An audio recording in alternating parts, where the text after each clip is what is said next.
Okay,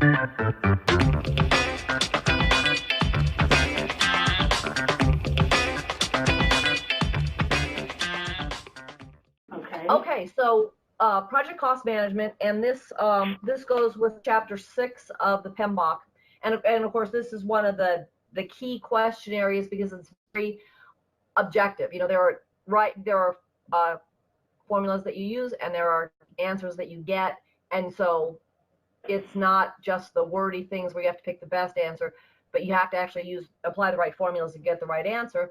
And of course PMI is not above putting in a lot of answers where if you use the wrong formula or if you applied the calculations incorrectly, it would work out to be one of the answers that they offered. So just because the you do comes out to an answer that they offer, don't think, oh well, I must have nailed that.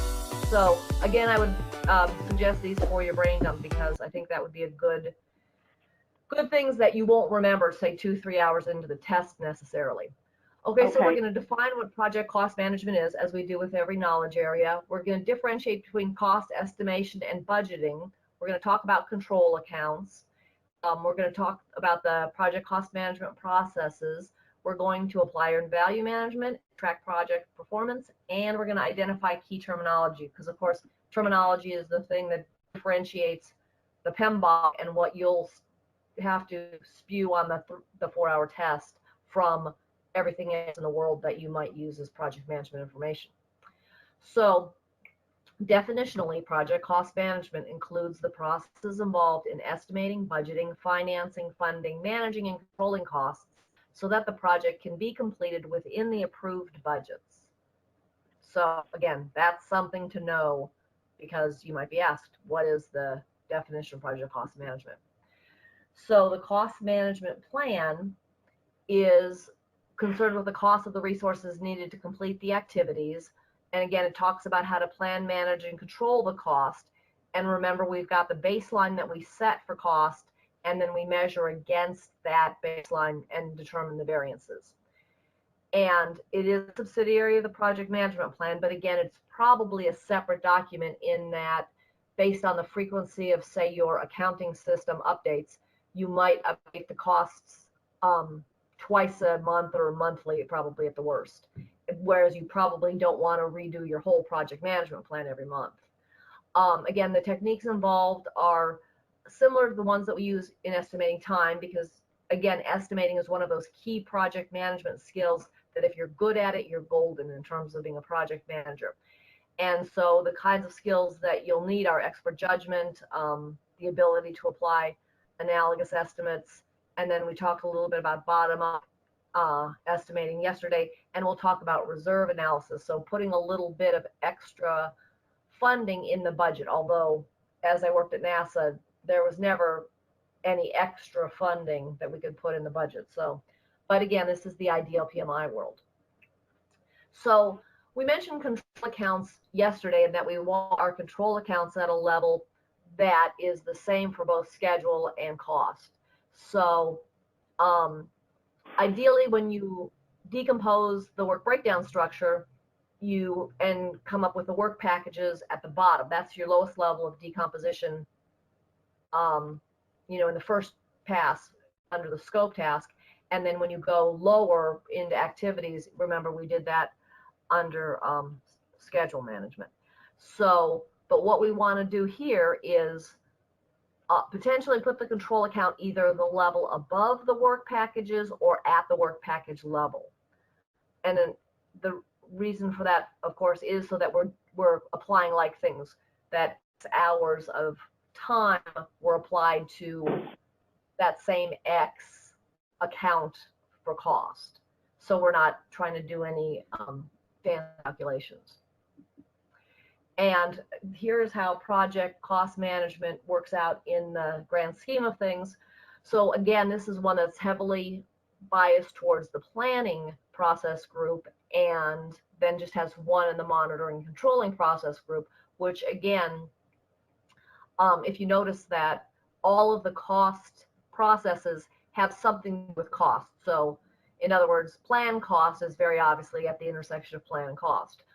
Estimate costs obviously has cost in it. So you know that, and you know that everything that's not monitoring and controlling is in planning. So again, that's a planning process. And then determine budgets. Again, budget being a cost related word, slot into the planning process group again, because the one that's control cost obviously has control in its name. So in terms of plan cost management, this is the process of defining how the project cost will be estimated, budgeted, managed, monitored, and controlled. And we have, again, our typical inputs: the project charter, the project management plan, our enterprise environmental factors, which we remember from the last 2 days are external, and our organizational process assets, which are internal. And then for the process of plan cost management, we use our expert judgment, data analysis, and meetings. So again, this comes out with the cost management plan. So your typical opening process of one of these knowledge areas, you come up with the plan for how you're going to enact all of the functions of that knowledge area. So it's, you know, it's a good correlation between the title of the process and the output of the process. So next we're going to estimate cost. And again, this is developing an approximation of the cost resources needed to complete project work. And again, PMI wants you, when you estimate, to be very straightforward in your estimates. In other words, they don't want you to pad it so you couldn't cut it under budget, but nor do they want you to under budget it so that, say, the project gets accepted when you do one of your say, budget, you know, benefit to cost analyses. So again, we have pretty much the same cast of characters for inputs: the project management plan, the other project documents, our EEFs and our OPAs. And then to estimate cost now, we're going to throw in a lot of tools and techniques, because obviously we want to be as precise as possible. So again, we've got our expert judgment. We talked a little bit about parametric estimating yesterday. So if you know how long it takes to do a job, and say it's how much asphalt you can lay per hour, then if you know how much asphalt you have to lay, you know how many hours will come up with. Well, if you know how many dollars it is to put down asphalt, then if you figure out how many miles of asphalt you have to put down, you can figure out how many dollars that is by using a parameter. And then we talked about our two kinds of 3-point estimating: our beta estimating, which is just right. So just the, you know, just the three, you know, optimistic, pessimistic, and most likely divided by 3, and that would be our beta estimate. But then our PERT estimate, which is most likely times 4 plus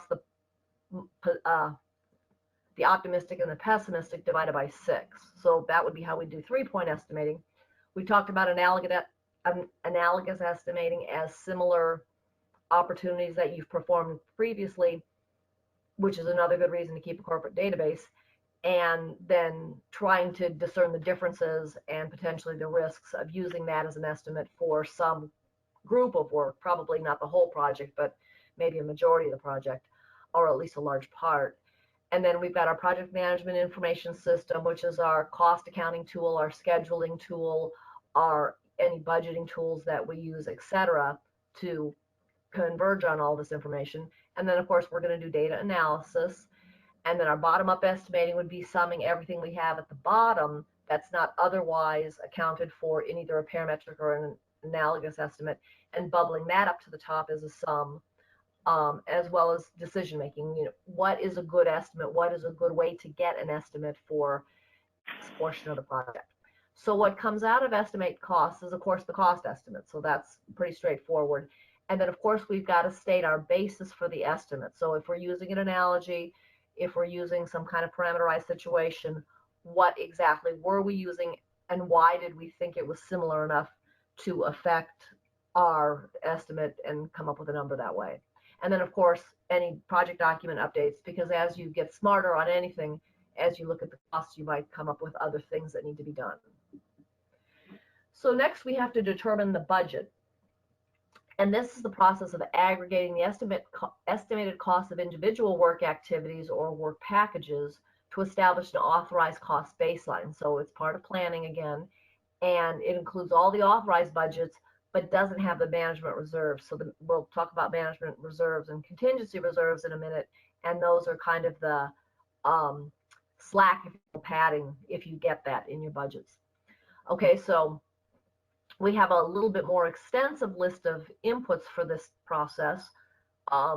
The obvious documents, project management plan and project documents, any business documents that you have, and that those might include typical cost things, what an electrician costs per hour, or what you need to pay a plumber per hour kind of things, as well as any teaming or subcontracting agreements that you have, and then our external enterprise environmental factors and our internal organizational process assets.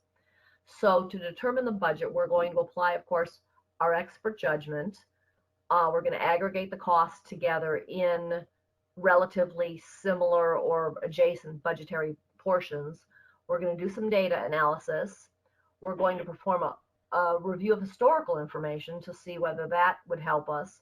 We're going to come up with funding limit reconciliation. And remember when I said that the budget truck doesn't back up on the first day of a $100 million project and just dump all the cash on you, or transfer it all into your account that day.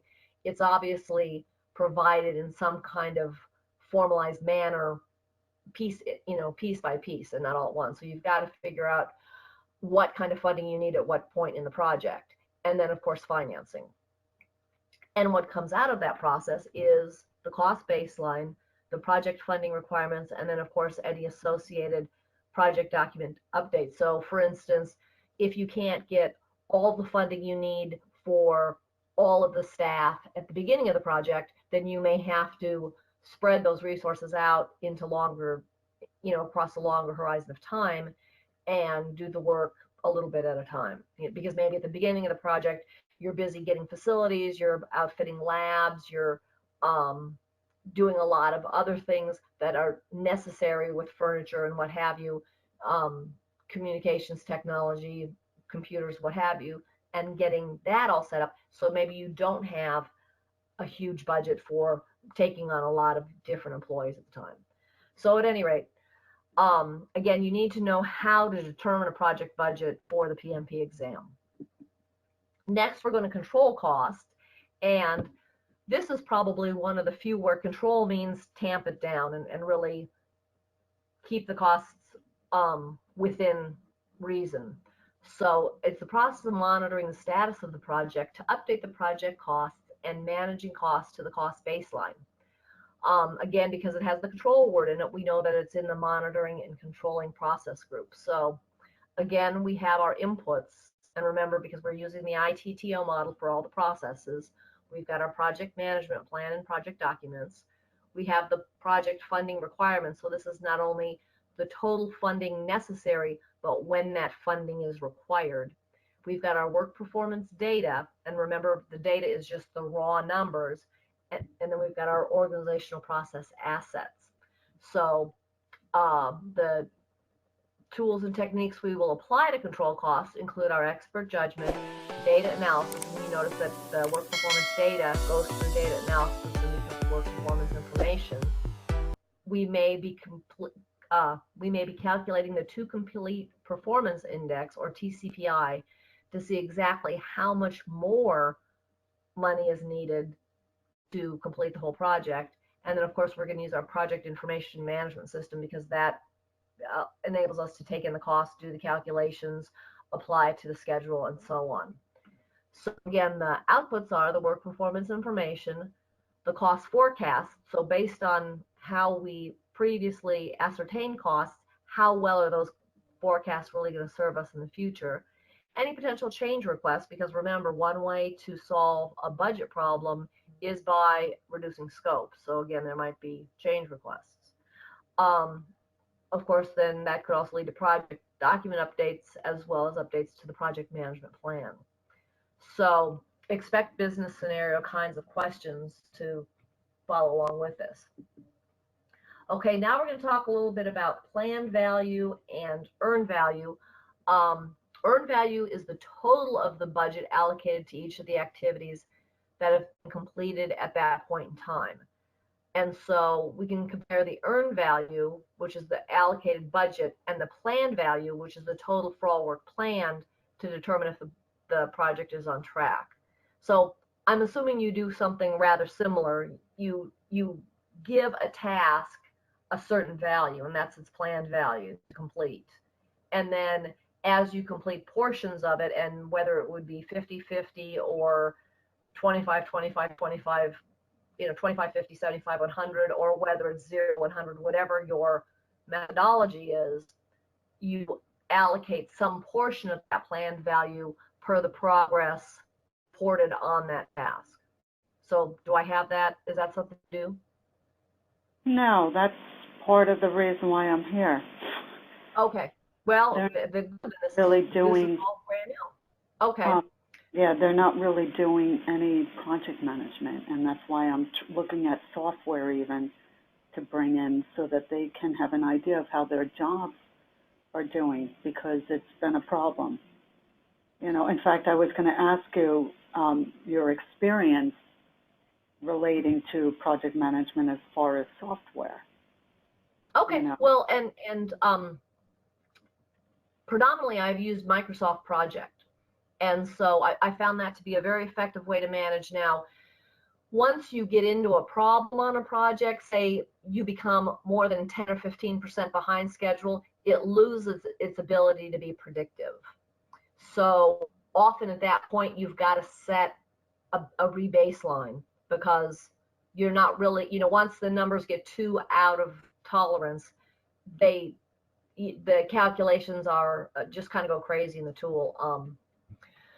I've found for very large, very long-lived, multi-million-dollar projects, say, projects probably up to about $18 million, that it does work very well. Well, let me ask you a question. Have you ever heard of Foundation? I have not. Oh, okay. So it has a project management feature.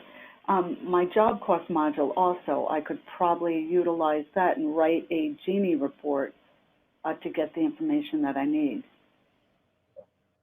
So in terms of the cost performance. So what accounts have been charged, what amounts? Yeah, I'd like to be able to look at a job, look at the resources that have already been used, look at the budgeted amount, look at variances, take it, compare it to so that's what they're lacking here right now, which is. Yes, and I was going to say, and that is very much needed. I was going to say now, with most of the NASA contracts, they use PeopleSoft as their cost accounting system, and so that data could be, it could be tied into the Microsoft project data. Usually we entered it by hand, and of course, anytime you enter data by hand, you're subject to the foible of typos and dyslexia and things. Of course, now in this course we don't get a whole lot into earned value management, but another problem you have is the people report. And so unless you have a well-defined phase gate for completion, say software has passed without errors or something, and then you can call that 25% done, because as a software person, in talking to software people, we always thought we were 90% done.